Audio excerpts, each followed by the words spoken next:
Hey traders, you know what to look for. Do you have any questions on the strategies? You have to put them on the currencies that you want, Tess. Great question. Tess asked, if I have 12 pairs open, can I just put it on one? No. What you're going to want to do, Tess, is save this as like a default template. You go here, you right click, go to template, save template, and save it as default. If you do that, then every time you open a chart, it'll all come preloaded. You don't have to do anything else. All right, so just save it as default. I'll do a session soon on how to do a two-chart setup, which means putting the EA on one and the Indy on one. If you know how to do it, do that. Put the EA on one and the Indy on one. Save the EA as your default one, template, and save the other one as your Indy template. And then you have to open a default and then open a new one and put your Indy template on it. Now you have two chart system. Make it smaller, however you want to do if you put a lot on there. And that way you can change your charts if you need to while you have an alert. All right. Also, guys, I do recommend, as far as brokers go, try to do something that allows hedging and whatnot so you can open reversals and trends at the same time if it comes up. But I do recommend that you go to the forum and ask questions there, because a lot of the more experienced pro users can probably help you out with a lot of your questions and such. And I think you guys have access to the trade room, so come into the trade room and ask questions in the trade room. It's so key.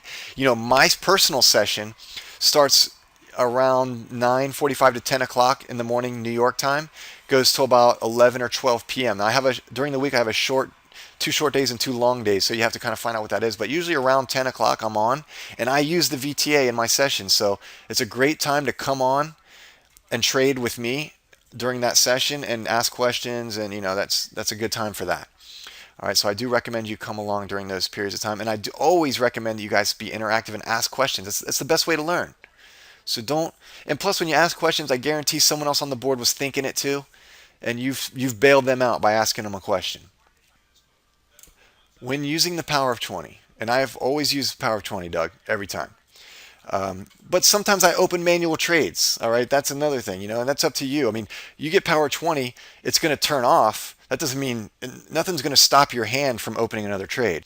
Doesn't mean don't take manual trades. Take manual trades based on what you're learning. But if you've made your money, don't. If you've already lost too much, maybe don't. All right, until you're experienced. But what can happen though for the power of 20 is this is per trade. So say all your yen, say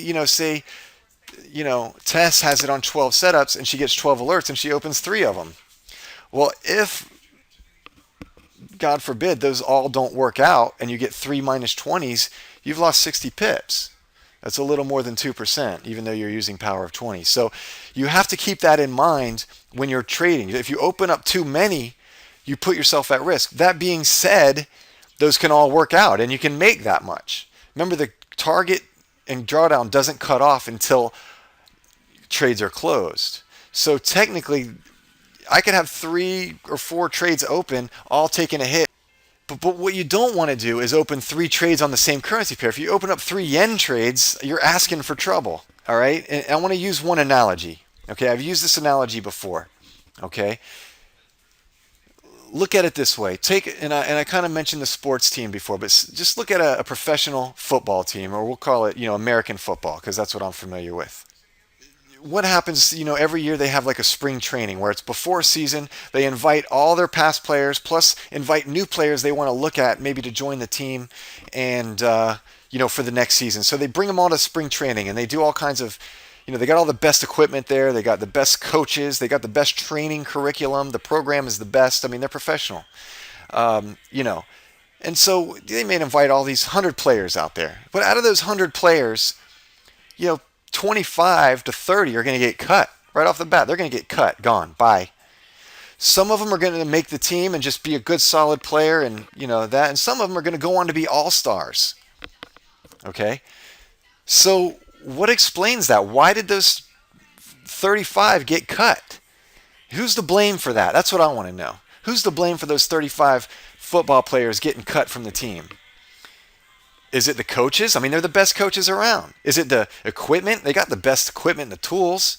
Is it the training program? I mean, the program was designed by the best coaches. So, I mean, what was it?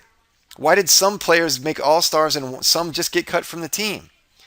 All right, whatever the answer is, it's inside the individual player, okay? Whatever that ingredient is, perseverance, I don't know, what it is. Humility, I don't know.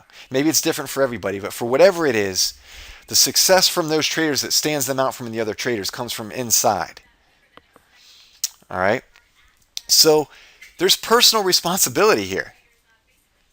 And so you have to learn. All right, and this tool I think is one of the fastest ways to learn. All right, so any questions, guys? I think that's going to do it for me, unless you guys have any other questions at all. I appreciate everybody's time. Take care. This is Sam Shakespeare signing out, guys. Good trading all.